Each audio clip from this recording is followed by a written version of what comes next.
শুভ দুপুর বন্ধুরা, আজকে নিমন্ত্রণ খেতে এসেছি গৃহপ্রবেশে। তো আজকে কি কি খাবো দেখো।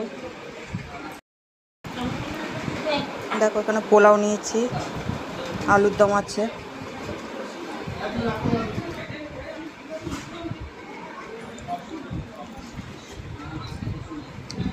পনিরও আছে,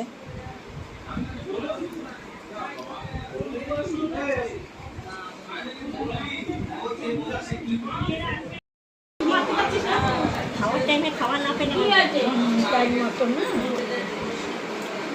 ও মারবেও না, এদিকে আমাকে মেতা যখন কি ও আজও ওকে জানাচ্ছে, তার হচ্ছে তুই দিতে পারছিস না। জামাই না আর দিও না। ও যখন জানাচ্ছে তখন ওর রাগ হয়ে যাচ্ছে। এইখানে দিচ্ছ? আও না মানে এক জায়গায় দিলেই হবে। খাবা এখানে বসা দিদির চোখ কাছে বসা আর না দেও না এক জায়গায়। না লোকাল বলো আগে কোন একটা